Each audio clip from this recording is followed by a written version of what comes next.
Bueno, pues seguimos aquí con las entrevistas que estamos haciendo por el 11J. Para los que hayan llegado así sin haber visto las entrevistas anteriores, tengo que decir que estamos haciendo un grupo de entrevistas dedicadas al 11J con personas, personalidades, opositores, activistas, hablando sobre cómo vivieron, cómo sintieron ese día y cómo están ahora, cómo ven la situación de Cuba 5 años después, si creen que la oposición está preparada para lo que se viene, si creen que las condiciones de Cuba están listas para un nuevo estallido, qué pasaría si hubiera un nuevo estallido, si la oposición está preparada para eso. Y tengo el placer inmenso de que me acompañe en este momento un amigo de siempre y que para ustedes es súper, súper conocido, Bueno, Jorge no de sé. Armas.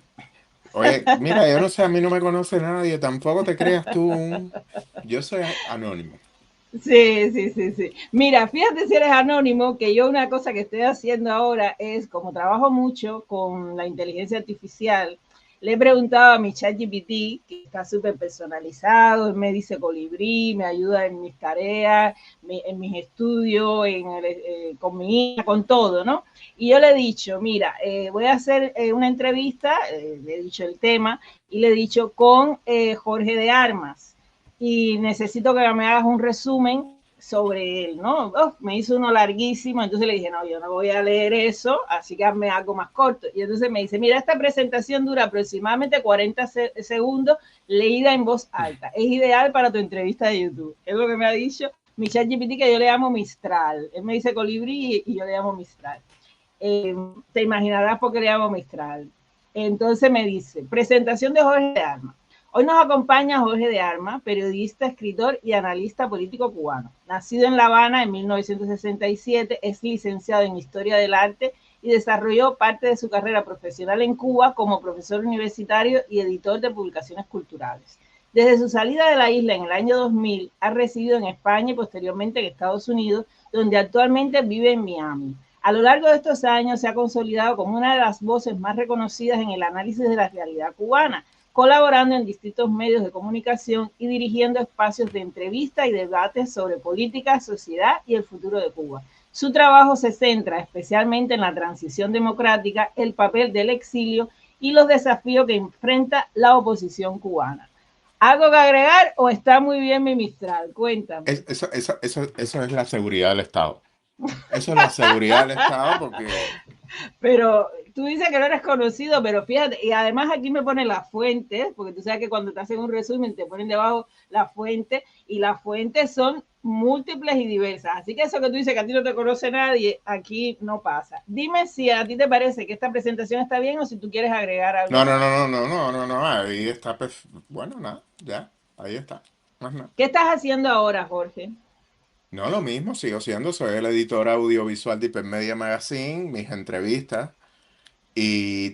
Bueno, en Hipermedia vamos a hacer la publicidad. Tenemos tres proyectos. Seguimos con Solución Democracia, que es un espacio donde se entrevista solamente figuras femeninas desde de todos los ámbitos, científicas, políticas, escritoras. La idea es un poco darle voz a algo, a un fenómeno, y que no hay que decir que, o sea, no hay que hablar de machismo ni hay que hablar de ningún tipo de discriminación como pretexto para traer la voz de la mujer a un espacio. Así que no va de eso. Va simplemente de una necesidad de que haya más espacios donde se divulguen cubanas que son importantes. Esta idea Vale. viene porque, y esto lo dejo para ustedes así, esta es la parte petulante, busquen en ChatGPT quién fue la esposa de Cirilo Villaverde, el escritor El de escritor de Cecilia Valdés. Cecilia Valdés. Ahí lo dejo. El segundo Vale. espacio que tengo se llama En Transición y es un programa muy técnico donde se entrevistan personas involucradas en el pensamiento transicional de Cuba. Esta entrevista abrió con el ex congresista Joe García para abordar el espacio político. Seguimos con el presidente del Cuba Study Group, Carlos Saladriga. Sale una con Max Álvarez es un amigo de my president Donald J. Trump, amigo personal, negociante, inversor, propietario de 516 gasolineras aquí en Miami y una persona que tiene una visión muy particular. Después vamos con Wilfredo Cancio Isla y el periodismo que debe hacer el periodismo en la transición cubana, porque ese es otro fenómeno. Nosotros hay como una idea general de que eso es de hoy para mañana y tiene que haber Ajá. un periodo en el cual se fortalezcan, se rehagan instituciones, se construya un tejido ciudadano que no existe y bueno, el que piense que Cuba va a colapsar y mañana hay elecciones libres es un pensamiento lindo, pero Pero totalmente equivocado. desubicado, desubicado. Y el otro espacio que tengo es la entrevista, donde ahí sí es ya es todo. Estamos trabajando, ahí quiero involucrar algo que le falta a la prensa cubana, que es cómo los representantes electos o los aspirantes a representantes reflejan en sus campañas el problema cubano. Mira, Entonces, empiezo con Robin Perguero, que es un muchacho que está corriendo contra María Elvira. Entonces, me ya. gustaría mucho después que María Elvira viniera, pero bueno, ella probablemente diga no. Pero por lo que yo te estoy escuchando, los nombres son de todo, disculpa, el espectro político, es decir, desde los demócratas a los republicanos o lo que Todo. sería, digamos, derecha a izquierda. ¿Y por qué tú crees entonces que te relacionan más con la gente de izquierda, digamos, A mí, o digamos con los demócratas?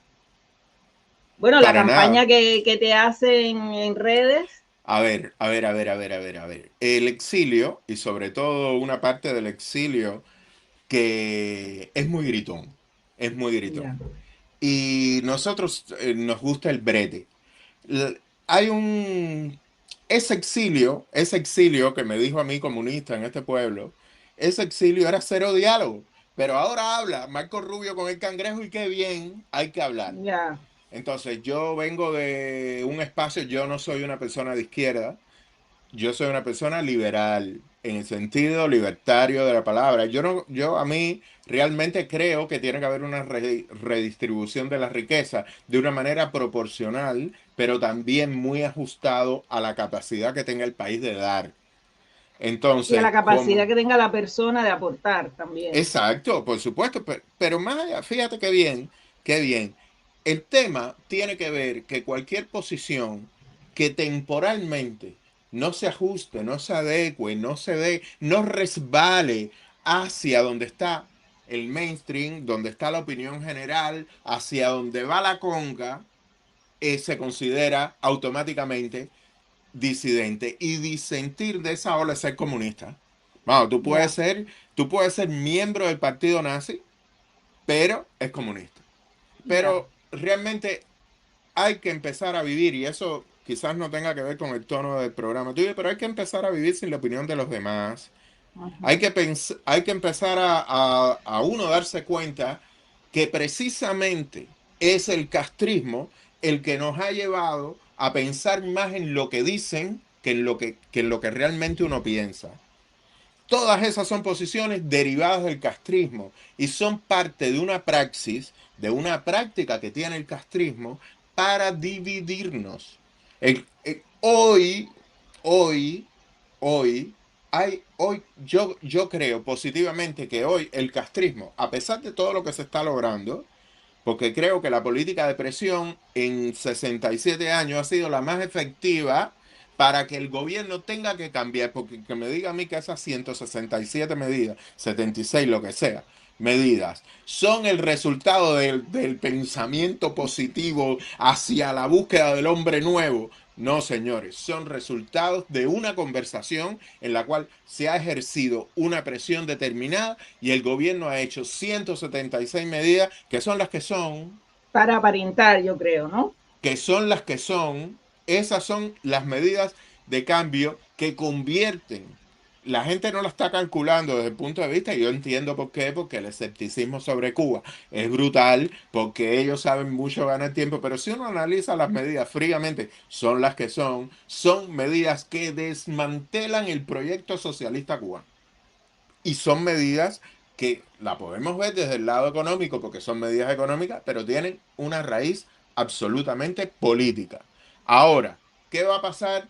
Bueno, habrá que tirar las cartas, Bueno, porque yo no tengo eso eso. sería tema para otra directa y ya me estás metiendo el bichito en el cuerpo y no quiero. Entonces, como yo vengo diciendo, esta es una directa para hablar un poco sobre el 11J, el del 2021 y el del 2026, 5 años después.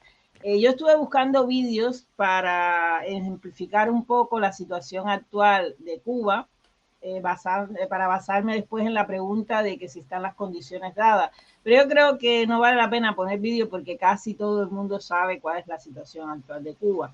Eh, Hay abundante información de cómo está la sanidad, la educación, de cómo está la sociedad, de cómo están las calles, de cómo están los apagones. Entonces, yo quisiera, para empezar el tema, preguntarte, porque según ChatGPT tú llegaste a Miami en el 2000 saliste de Cuba. No sé en qué época llegaste a Miami, pero me gustaría saber dónde estabas el 11J, cómo te enteraste y cuál fue tu reacción.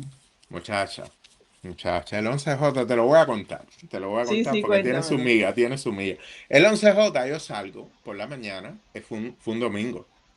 Sí, pero ya Salgo, estabas en Miami o sí, todavía sí, sí, estabas en sí, yo estaba España. en Miami, yo llevo ya de los 27 años que llevo fuera de aquí, yo llevo 18 en Miami.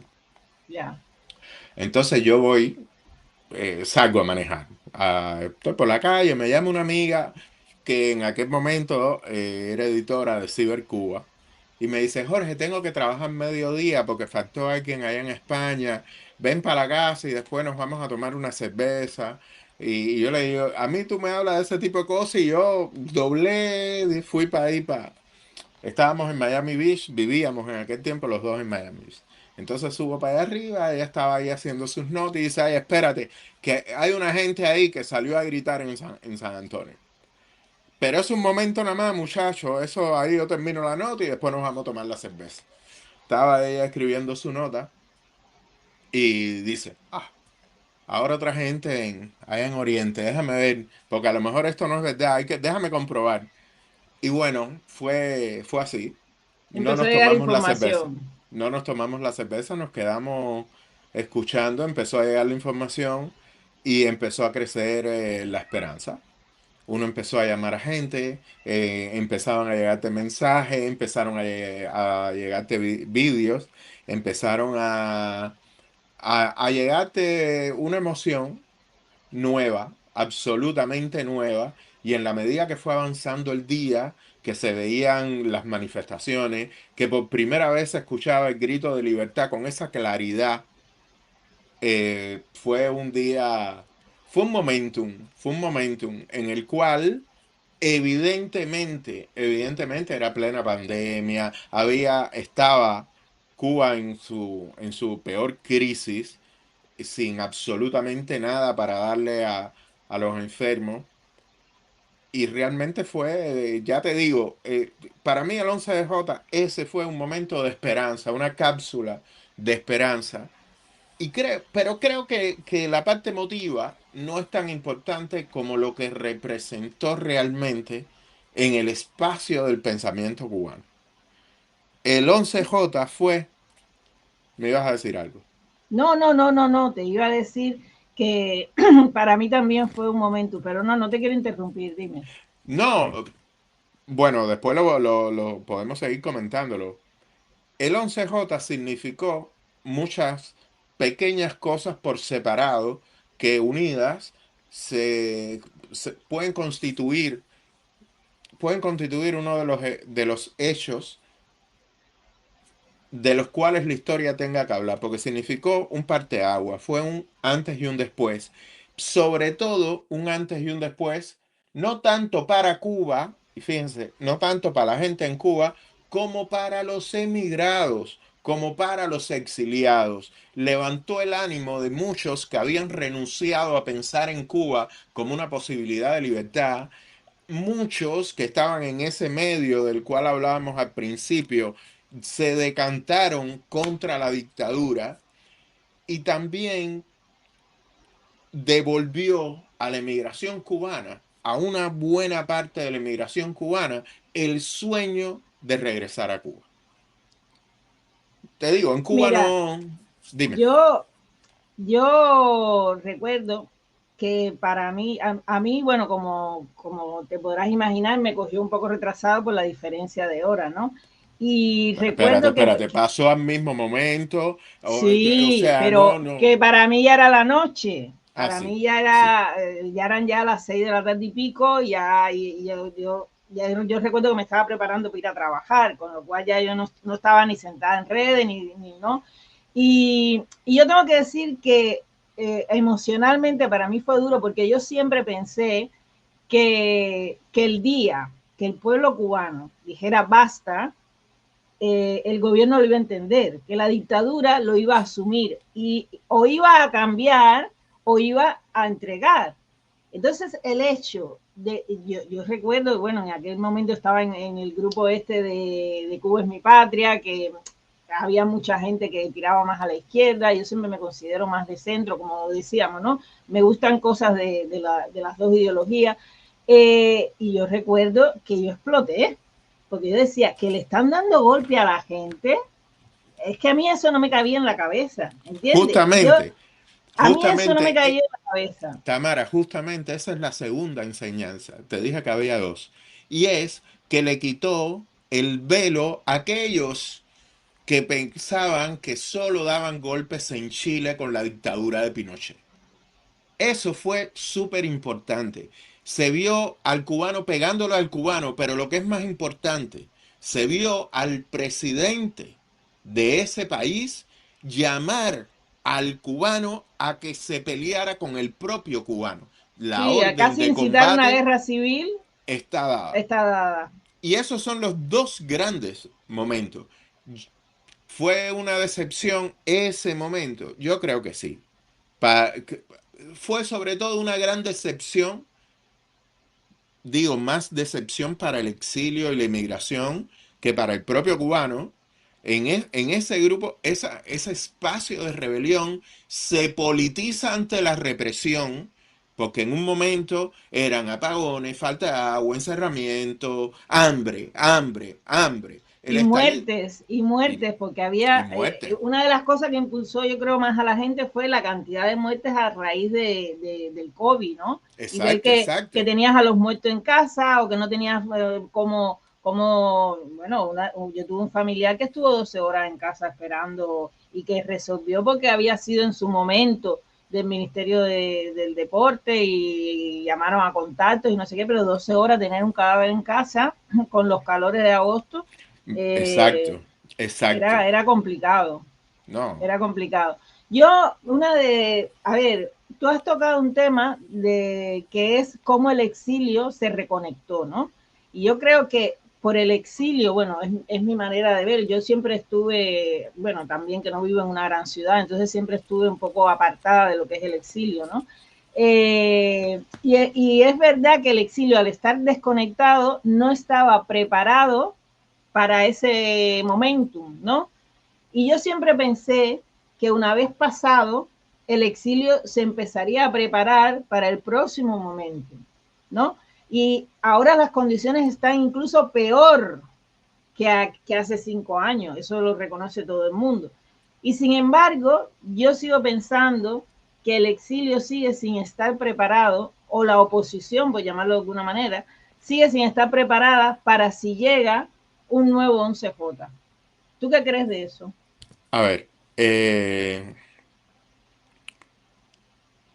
ese, déjame terminar una idea que tengo Sí, anterior y que sí, tiene que sí. ver con la represión y tiene que ver con ese momento. Hay una serie de cosas que son además muy importantes a nivel visual con el 11J y es que la dictadura aprendió una lección y es la lección que estamos viendo repetidamente en los conatos de manifestaciones que ha habido en Cuba. Porque desde el 11J hasta ahora, eh, desde el 11J hasta ahora, han habido reportes de manifestaciones o protestas casi diarios. Casi diarios. ¿Qué tienen esos a diferencia del, a diferencia del 11J, para que no exista ese efecto concatenante de todos juntos vamos a salir, precisamente que no hay represión. Por lo tanto, para enlazarlo con tu pregunta, yo creo que si alguien aprendió del 11J fue la dictadura. Y se echa en cara, esta es una pregunta en la cual yo he pensado mucho, si estamos preparados o no estamos preparados. Te digo, como exilio, o sea, no se puede estar preparado para un estallido social, porque un estallido social es un fenómeno espontáneo. Y no se puede usar como herramienta de impulso de cambio porque como emigrados no tenemos espacios ciudadanos en la isla. Ese es un fenómeno que es local de insatisfacción, de hambre, de que por cierto, en el 11J, todavía hoy, la madre de Dewis no sabe quién lo mató. Y quiero recalcar que la represión no solo fue evidente, sino fue deliberadamente mostrada. Era necesario que el pueblo y el exilio supieran hasta dónde la bota totalitaria y la tonfa es capaz de llegar. Quienes están preparados para interpretar a la sociedad cubana es la inteligencia cubana, no el exilio. Y para decirlo mal y pronto, no, la oposición no está preparada para... No, la oposición no está preparada para ganarse un espacio si ocurre un estallido social. Pero si ocurre un estallido social, lo cual sería muy triste porque sería en ese punto en el cual el cubano se quiebra, y se quiebra la familia, y se quiebra la niña, y se quiebran los menores, y se quiebran los abuelos. Un estallido social siempre es un momento que no es para celebrarlo. Detrás de ese momento hay mucho, pero mucho dolor. Todos los que llaman a que haya un estallido social, todos esos son miserables en ese momento. Llamar a que el cubano salga, a que se quiebre, demuestra lo bajo que ha caído la condición cívica del cubano, la falta de conciencia cívica que tiene el cubano, cómo no la poca consideración que nos tenemos como seres humanos. Audio que te muteaste de corazón. Pero tú no crees que la gente hace ese llamado porque ve que es la única solución No, posible. no, eso es ignorancia. Eso es Ya. ignorancia. Eso es ignorancia. Primero porque cualquier persona que tenga dos dedos de frente, que haya tenido un conflicto en su vida, o sea, que no creamos que el totalitarismo, que es una herencia muy larga del sultanato, porque Cuba más que un sistema totalitario, hoy es un sistema sultanato, es un sultanato, es el sultanato Castro Rodríguez Calleja, López Calleja, perdón. Ese es Sí. el sultanato. Entonces, un sultanato es muy complicado de De destruir, desmontar. de desmontar. Entonces, si no tenemos, Tamara, las herramientas para ese desmontaje, provocar un incidente contra quien puede, y, y la hipocresía está en quien convoca, normalmente no está en Cuba. Sí, eso Eso sí es es verdad. hipócrita, basándolo. Yo te digo, es triste si ese momento llega y a través de un proceso de rebelión popular se llega a la democracia en Cuba, yo lo voy a celebrar, pero en ese proceso van a morir muchos, van a morir Sí, pero compatriotas. a ver, a lo mejor cuando yo hablo de la oposición estar preparada, no me refiero, por ejemplo, a que, dado el caso, los opositores o los partidos que se han creado, que ahora parece que son como champiñones, tengan una voz autorizada, incluso fuera de Cuba, para llamar a organismos internacionales, para llamar a gobiernos, para incluso dentro de Cuba tener una red que permita informar de lo que está pasando, que permita recibir información de primera mano para que ese exilio pueda comunicar esa información de primera mano a organizaciones o países que estén en contra de la dictadura. A eso me refiero. Es decir, yo sé que es muy difícil hacer una red de para el clandestinaje Carlos, dentro de Cuba, pero para el Carlos, para cuando el me Carlos. refiero a la preparación, me refiero a que haya una No, cara visible y respetada fuera de Cuba que permita, dado el caso, hablar a favor de lo que está pasando en Cuba. no, porque Tampoco. porque la propia oposición, en lugar de unirse en aquello que los une, han trabajado en aquello que los separa. Entonces, voy a decir lo que pienso. La oposición ha fallado en dos aspectos básicos. La primera es en ganarse un espacio dentro de Cuba. Porque si tú quieres ser político, vas a ser político en Cuba, no lo vas a hacer en Australia. Entonces, tú tienes que ganarte primero un espacio en Cuba, que representes a alguien en Cuba, que tengas una, no solo presencia, sino acciones. Eso solo lo logró en algún momento la UNPACU, que no es un partido político. Y si lo es, porque lo cambiaron. Yeah. Porque uno tiene que entender lo que es un partido político, tiene que entender lo que es una organización opositora y tiene que entender lo que es una organización cívica. Un partido político quiere el poder. El partido político de Amelia Calzadilla quiere el poder. El Partido Republicano de Cuba quiere el poder. Se supone que ninguna organización de activismo opositor quiere poder, eso no son partidos. Entonces, hay que definir muy bien qué es la oposición y que la oposición ¿Y cuál es su función? Claro. no solo es oposición política.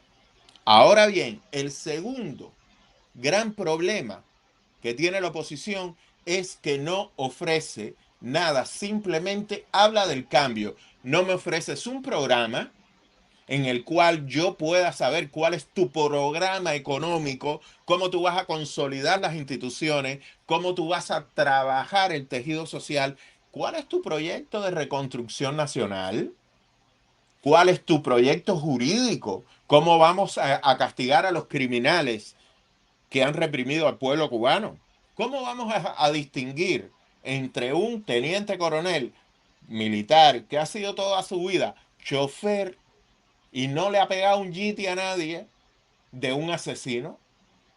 Como partido, tú me tienes que ofrecer a mí espacios en los cuales me vendas el país que tú quieres gobernar.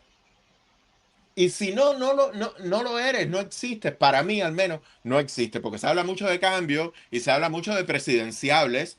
Pero que esos presidenciables, ¿qué me están ofreciendo? Porque no es llegar a Cuba y tomar el poder.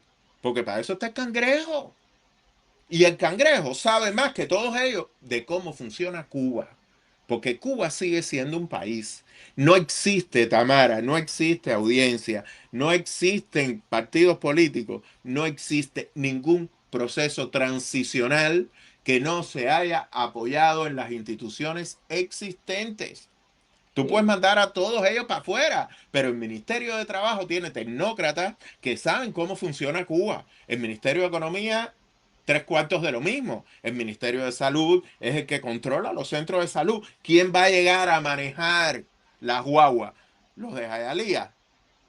Tú te vas a ir a vender coquito porque vamos a quitar a la mujer que vende coquito porque fue chivatona hace 3 años.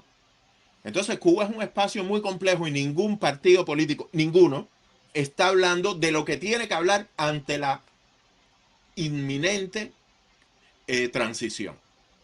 Entonces, eso es un espacio. Ahora bien, yo sí creo que hay figuras que están trabajando bien, que están trabajando bien. Y aquí yo quiero decir que el espacio de ciudadanía y libertad de Carolina Barrero y ahora MacDiel está trabajando en la dirección que yo creo que es correcta, que es llevar a las instituciones internacionales internacionales. la verdad de la desgracia cubana. Porque mientras las instituciones internacionales sigan considerando al régimen como un espacio donde hay alguna legitimidad, realmente lo único que le van dejando al cubano como posibilidad es el sueño de una intervención militar.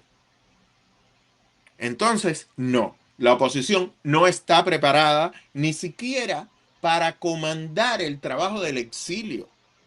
No han sabido ganarse porque se descocan. Trabajemos por lo que nos une, no por lo que nos separa. Hay algo que yo intento siempre decirle a la gente.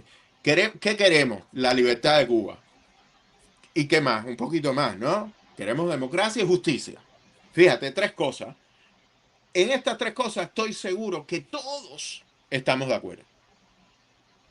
Si nosotros digamos, mira, todas estas discusiones que tenemos, que si la pelúa, que si la de la mazorca grande, que si el este, que si el aquel, que si tú eres comunista, que si tú eres socialista, que si tú eres demócrata, si todos esos decimos que necesitamos democracia, libertad y justicia, y lo logramos, en democracia el espacio público, loco, el ciudadano, que gane quien más votos tenga.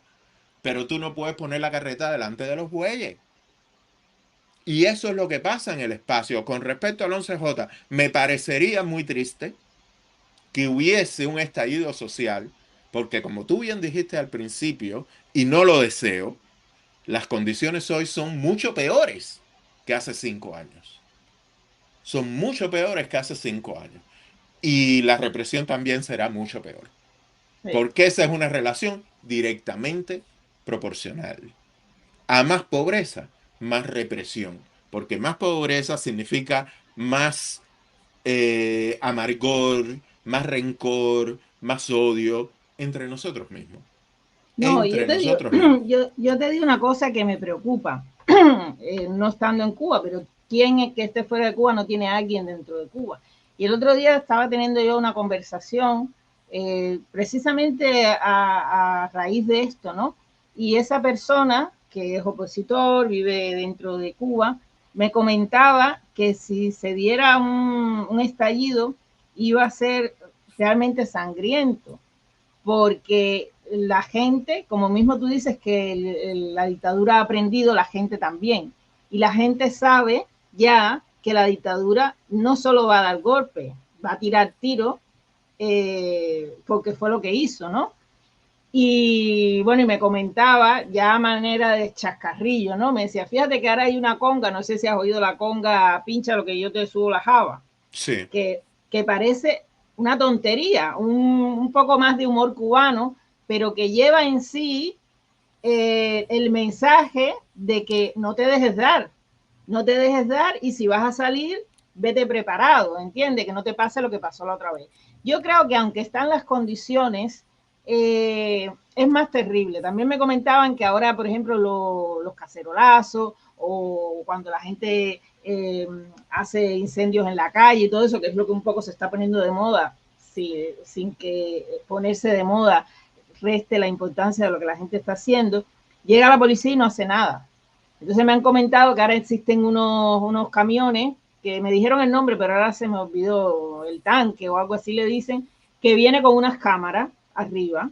Entonces ellos llegan, se paran, ellos no dicen nada y las cámaras filman, digamos, a los cabecillas, al que dice algo, incluso sean mujeres o hombres. Y al otro día, entonces ya vienen con la documentación y entonces ya esa persona, entonces ya es un modo operandi que la gente, a nadie le gusta terminar en una prisión y menos viendo que después prácticamente te quedas solo. Eso de que es pincha lo que yo te subo la java no es más que un estribillo. En la vida real la gente está sola después, ¿no?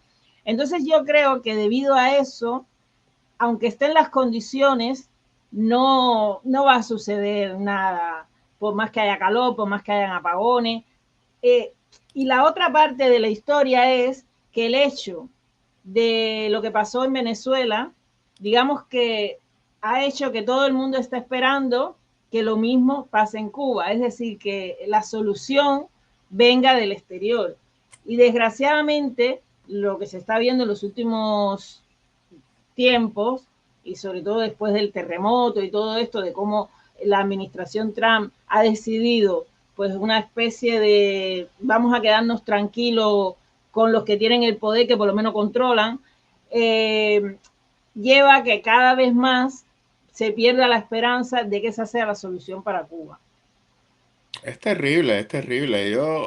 A ver, Cuba es muy complicada, porque después de 67 años el tramado institucional les pertenece, está controlado. Es un país donde Estado, gobierno, partido se han convertido en una trinidad y todo el mundo es exactamente lo mismo. No se sabe quién tiene poder. La gente intenta analizar Cuba con las herramientas existentes y no, hay que inventar el martillo para darle a un represor cubano, hay que inventarlo. Porque además el totalitarismo cubano ha sabido jugar con nuestros sentimientos, ha creado una gran industria, la inmigración es la industria que más dinero le da a la dictadura. Somos Sí, sí. nosotros. Sí, por eso una de las medidas me extraña de que ellos vayan a permitir, que es una de las medidas, las casas de cambio privadas. Eso a mí me extrañó muchísimo. Hay cosas que, a ver, mira, a mí me da gracia porque yo creo que Cuba es un espacio que ha creado gente genial. A mí me da mucha gracia. Hay un grupito, que es el grupito de la Constitución del 40, que de la Constitución del 40, por supuesto, hay que rescatar cosas. El cuerpo de derecho de la Constitución del 40 es fabuloso. Es un cuerpo liberal, es un cuerpo que le puede servir lo mismo a un socialdemócrata que a un democristiano, a un cuerpo de derecho potente, pero realmente es una constitución muy desfasada, muy intervencionista, muy al detalle. Muchos de ellos dicen que hay que regresar a las 6 provincias, pero la gente está de verdad, lo que ha probado funcionar en el sistema de mercado es la municipalidad. Esto es una buena medida de los totalitarios, pero con real independencia. Mientras más chiquito, aquí en Estados Unidos, tú dices, a ver, yo ahora vivo en Miami, the City of Miami. Ese es el municipio de Miami, es uno de los más grandes. Pero yo viví en North Bay Village, que es un municipio de este tamaño. Aquí hay municipios que son de 4 o 5 cuadras, porque el municipio paga impuestos, genera trabajo, arregla sus propios baches. El municipio es el alma. Mientras más municipios, yo haría más provincias, porque las provincias después le dan más dinero y más prosperidad al Estado. Y yo, que soy un liberal, entiendo que hay una parte de la educación, una parte de la salud que debe ser subvencionada por el Estado, y esa parte solo puede ser subvencionada del Estado si hay producción. Claro, si hay dinero Si para hay mantenerla. producción. Si hay producción, y eso cualquier persona que viva en un país de economía de mercado sabe que lo primero que se depaupera en las crisis es la educación. Sí, sí. La educación pública, estoy hablando de la Sí, educación sí, sí, pública. sí, sí, sí. Y Y lo entonces, primero que se privatiza es la salud. exacto, la primera medida es lo que puede dar dinero, lo esencial. Entonces, Rafael Rojas decía hace mucho tiempo, Rafael Rojas, el investigador, historiador y analista cubano, hizo un trabajo excelente sobre el análisis de las constituciones cubanas, que esa es otra cosa, que hay personas que están trabajando ciertas constituciones, pero no hay un grupo de juristas que me dé a mí una propuesta de constitución consensuada, quizás Claro. entre. No existe. Entonces, si la No, oposición y no logra. un grupo que sea reconocido como para tú confiar en lo que salga de ese grupo. El tema es ese, que la idea no es confiar, la idea es debatir. Todos los cubanos, todos los cubanos nacen iguales en derechos y obligaciones con el país. Vamos a discutirlo. Vamos a discutirlo, fíjate, no es que tú confíes, estamos hablando de un cuerpo de leyes. Las constituciones no son intervencionistas, no definen, para eso están los códigos jurídicos. La constitución no manda a la cárcel a nadie, la constitución establece cómo va a ser el funcionamiento del país, Capítulo 53. El Estado cubano se consolida como un Estado presidencialista con dos cámaras. Capítulo 53. El Estado cubano es un Estado representativo parlamentario. Capítulo 53. Y después Vamos a están las debatirlo. leyes que desarrollan esa Vamos, constitución. eso que son formas de gobierno, vamos a discutirlo. Por eso, no es que yo tenga que confiar, es que me den algo para yo debatir. Esto no es una cuestión de confianza en quien No, lo pero hace. cuando hablaba de confianza es que te dé la confianza de por lo menos empezar a Que, leerte lo que estás, lo exacto, que vas pero a debatir, ¿no? muchas veces quienes ganan visibilidad ofreciendo proyectos que los ha habido, yo no estaba de acuerdo con ellos escrito, pero lo hacen. ¿Por qué los demás no? Porque aquí todo el mundo habló cuando Cuba Próxima, Cuba Posible, ya no recuerdo ni cómo se llama, proponía espacios de debate, todo el mundo no, porque son comunistas, porque yo me los leía, yo me los leía. Porque lo importante no es juzgar, lo importante es intentar comprender. Yo no estaba de acuerdo con ciertas propuestas, yo he debatido aquí, o sea, aquí todo el mundo sabe que una de las personas que yo más respeto en la oposición cívica, es Alina Bárbara. Alina Bárbara, y tú lo sabes, hemos tenido Sí, discusiones, sin embargo, yo con Alina tengo una comunión total, total, porque ella habla desde su verdad, con la que puedes estar de acuerdo o no, pero es su verdad y la tienes que debatir desde la aceptación, nunca desde la desconfianza. Porque quien sale a manifestarse una vez al mes y la mete en presa es ella. Quien ha tenido los ovarios de decir yo pensaba así y ahora pienso en un país con una idiosincrasia inculcada por Fidel Castro de que nosotros los cubanos nunca nos equivocamos, exacto. Sí, sobre ¿entiendes? todo eso. Porque lo importante es que el castrismo ha devenido en un fenómeno cultural. El cubano está imbuido del castrismo cultural, que tiene sus agentes, que tiene sus adláteres y que tiene sus voceros. Entonces, ningún partido está trabajando la deconstrucción del castrismo como institución cultural en el cubano medio. Ayer me decía mi novia, que tiene una hija que vive en Cuba, una hija de 11 años, llorando, me decía. Ayer, yo no sé, me decía algo que a mí me rompió. Esto se está grabando porque tengo que hablar de cosas que han pasado ahora. Sí, Quiero sí, decir, o sí, sea, sí, sí, no, sí, porque tú sí, has sí. dicho esto es una directa y no es una directa. Sí, sí, sí. No, Ayer me no, pero si eso decía, también lo diré en su ah, momento, no te preocupes. no, porque voy a hablar de dos hechos que para mí son muy importantes. Y a mí, Maylen me decía ayer, mi hija, que tiene solo 11 años, cuando sea grande, todavía tendrá recuerdos feos de su país. Sí, Y eso, señores, yo nací con ese país. Y por otra, me puso muy triste, pero lo que más triste me puso fue ver a Ana Benzi llorar cuando salió de la prisión. sí, Porque sí, es cada verdad. lágrima de Ana Benzi es un triunfo de la dictadura. Exactamente. Por eso, yo creo que por eso pararon el vídeo. Porque al final lo que quieren es eso, quebrarla. Lo que quieren es Cada, quebrarla. cada lágrima de Ana Benzi es una derrota de la oposición.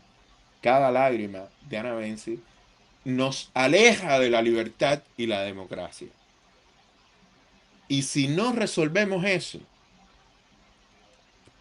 te digo, si no resolvemos el conflicto nacional, si no nos quitamos de adentro el castro que nos inyectaron en vena, el divisor, el rencoroso, el yo la tengo más grande que tú, si no nos quitamos a Castro, no habrá, no un 11J que nos libere, no habrá un presidente que fuerce a ese país, no habrá absolutamente nada y tendrán razón los que solo quieren el colapso del país, triunfarán, pero tampoco tendrán país, Exacto.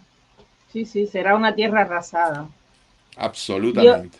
yo mira, ya para terminar, porque, bueno, Como yo te decía, yo me alejé de las redes precisamente por esto, ¿no? Por el acoso y por el castro que llevamos todo dentro, porque yo incluso a veces también me reconozco diciendo, no, yo con este no quiero hablar, o yo esto no lo quiero ver, o no lo quiero escuchar. Me he superado bastante, me he superado muchísimo, pero a veces te sigue resonando mal algo, ¿no? Que diga otra persona o que tenga otro pensamiento igual que tú. Y me ha alejado de las redes, pero al final me doy cuenta que muchas veces las redes son tóxicas, pero a veces son necesarias. Y a veces me da mucha lástima, por ejemplo, que tú decías que Alina Bárbara, ¿no?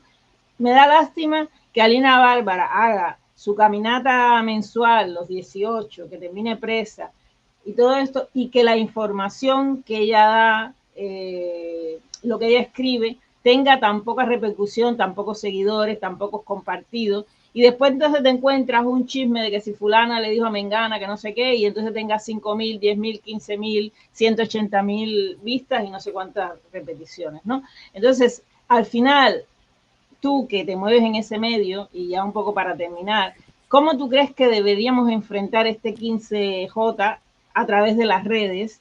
¿Qué tú crees que deberíamos tratar de viralizar?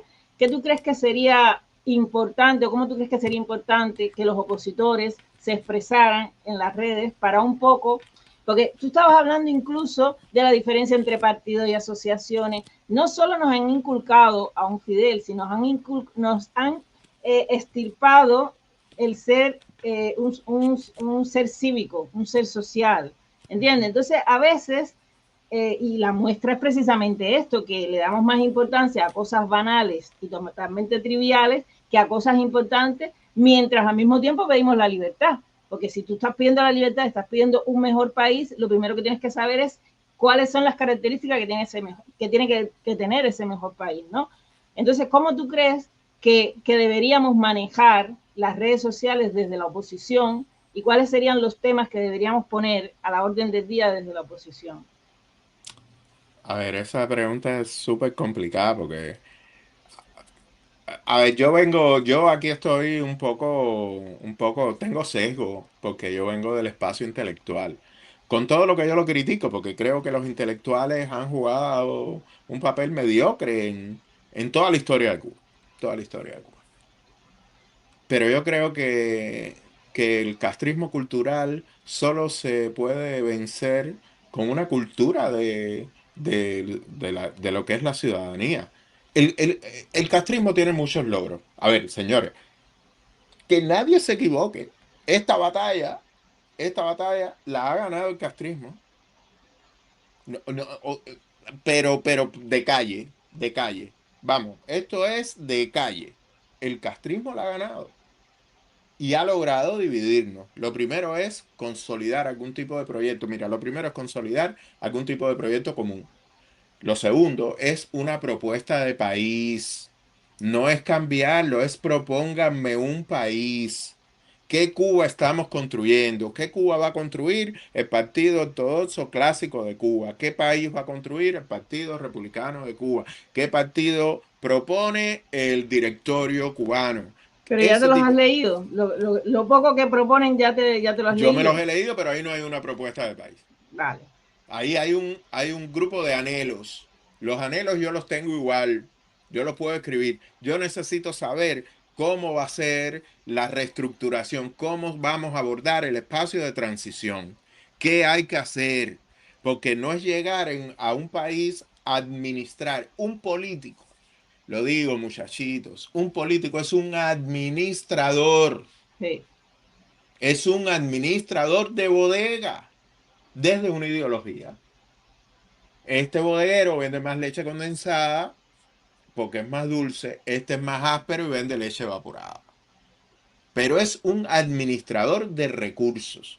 Esos recursos, ¿cómo se van a lograr? O sea, todos hablan, no, pues, todos hablan, los apagones. Hay que rehacer todas las termoeléctricas, ¿verdad? No, hay que rehacer el tendido eléctrico, hay que rehacerla.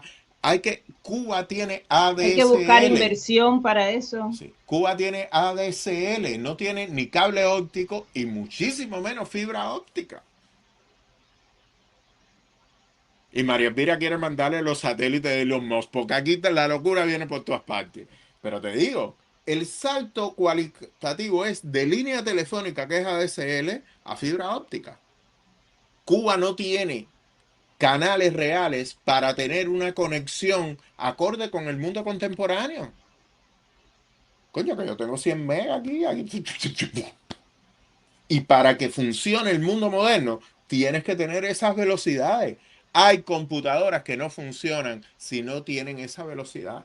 Entonces, esa reconstrucción, ¿con qué plata se va a hacer? ¿Qué partido político está hablando con qué partido, qué dirección económica de un partido político de la oposición cubana está hablando con sus pares de economía en la Unión Europea? ¿Quién ha pedido audiencia? ¿Cuál es el economista que tiene el partido X? Que me lo digan. ¿Y cuál es su propuesta económica para Cuba? Que el representante de Sí, es que población. a veces los partidos que están naciendo o incluso los que ya están creados piensan que con poner una palabra dentro del nombre ya te están hablando de toda la ideología, ¿entiendes? Y de cómo la van a No, hacer, no, no. cuando una palabra no es más que una palabra. Un partido es un grupo de administradores. Yo quiero que un representante cualquiera de un partido político fíjate, no quiero hablar con el presidente, quiero hablar con el representante económico del Partido Ortodoxo Clásico de Cuba. Quiero entrevistarlo, es una propuesta, que me llamen, porque yo quiero saber cuál es su propuesta económica para Cuba, cómo va a funcionar el Ministerio de Economía, cómo van a ser los impuestos, cómo va a ser la política fiscal, cómo va a ser la redistribución del salario. Va a haber salario máximo, va a haber salario mínimo, va a haber regulación salarial, va a ser un proyecto liberal, va a Va a ser un haber proyecto. sindicato, va a haber comité de empresa o Exacto. no, lo que sea. Después que los partidos, quiero entrevistar a las personas que llevan población, que llevan recursos humanos, porque yo quiero saber cómo ese partido va a trabajar el problema del envejecimiento de la población cubana. ¿Cómo tú vas a tratar de atraer a exiliados jóvenes a que te reconstruyan el país? ¿Cómo lo vas a hacer? ¿Cuáles son tus políticas? ¿Qué incentivos? ¿Van a dejar de pagar impuestos durante 10 años? ¿Van a poder esos impuestos pagarlos en Estados Unidos para tener más beneficios? Pero yo lo voy a hacer como si los hubieras pagado en Cuba. ¿Qué le estás dando? Eso es lo que es un partido político. Los grupos opositores cívicos tienen otras tareas y son las más importantes porque son las que trascienden al totalitarismo. Cuando tú tienes un observatorio de derechos humanos, eso va a existir hoy y mañana. Cuando tienes un observatorio como el que lleva Mara Ruiz Urquiola de derechos culturales, tú vas a tener que seguir velando por los derechos culturales de tu país. Pero esas son asociaciones cívicas que hoy son opositoras, pero que mañana no lo serán. De hecho, no lo son. De hecho, no lo son, sencillamente describen la realidad.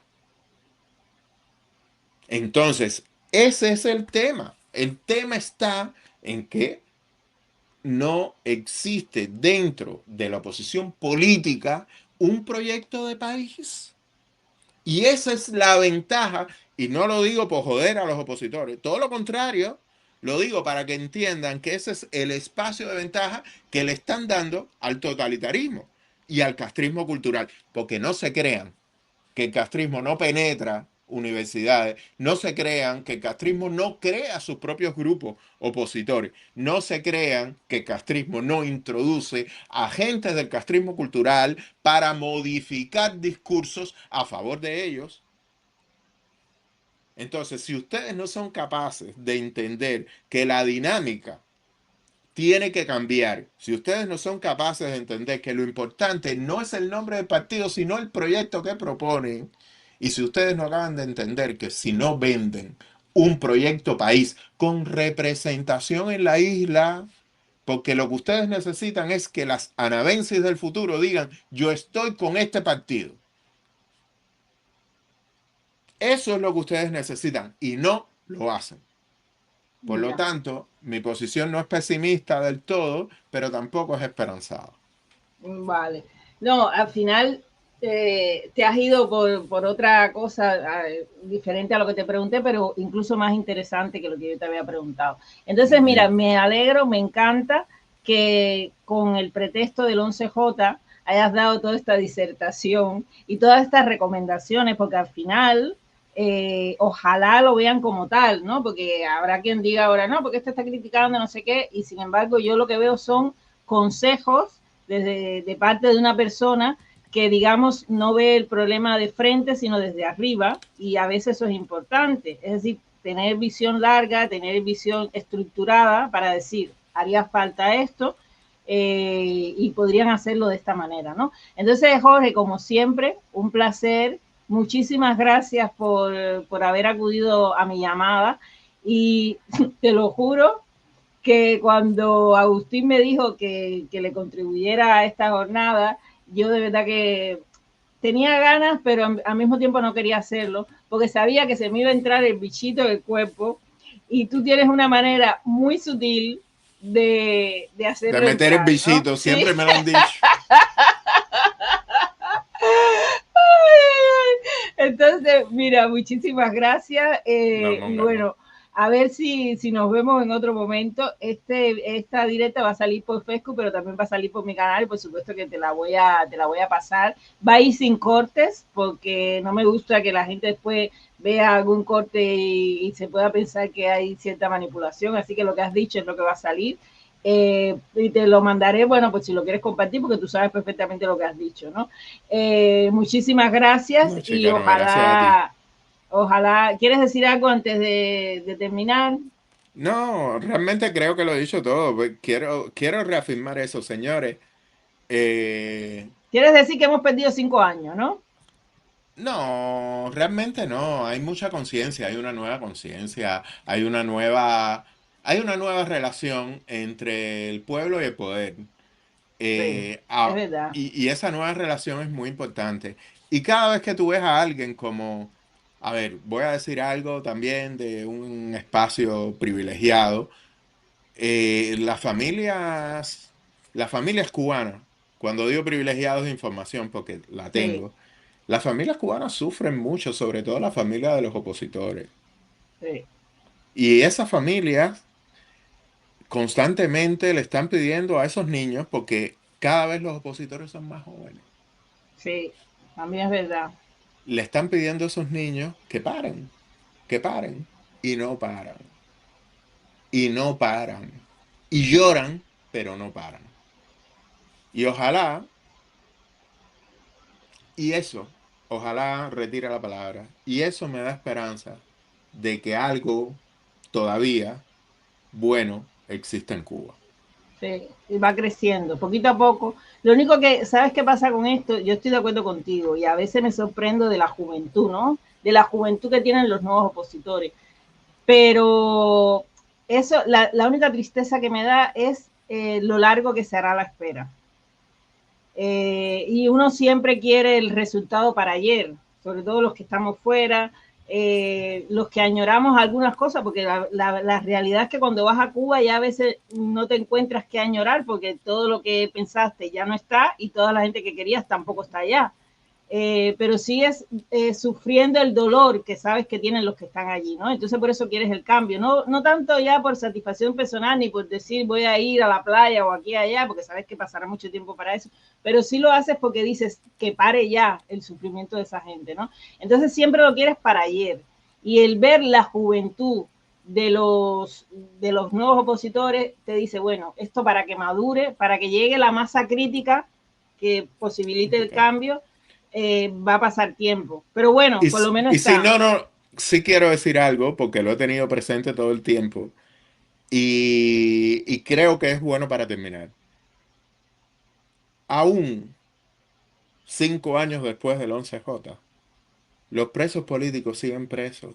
Sí, sí, Cada sí, vez, sí, como en toda esta directa, los dejamos para el final.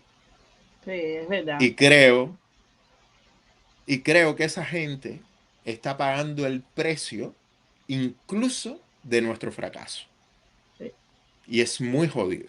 Y es muy No, y jodido. esa gente además es la que hace recordarle a los que en algún momento tienen ganas de salir, son el freno de cierta manera. Ujú. Porque el hecho de que estén ahí, de que todavía haya padres cada vez menos, pero por ejemplo como Wilber, que cada día o cada 2 días hace una directa pidiendo la libertad de su hijo, es lo que hace que muchos digan, ¿para qué voy a salir? Para que me metan 20 años, 10 años, 15 años, para que Exacto. me quede solo. Entonces, eso es un freno y es el fracaso también de cierta oposición que no se ha enfocado en decir, tenemos que ir a todos los lugares que se puedan ir para ver cómo se saca a esta gente, ¿no? Es decir, hay gente que lo ha hecho, pero no en la magnitud como para hacerse escuchar. Y bueno, Exacto. eso es una pena. Pues Jorge, muchísimas gracias y No, gracias también gracias por a ti. recordarme que no había hablado de los presos políticos, que debía haber empezado por ahí y de verdad que como tú has dicho, lo he dejado para el final y ni siquiera me has recordado, lo has tenido que recordar tú.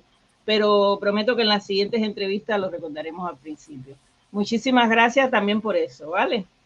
Dale. Hasta la próxima.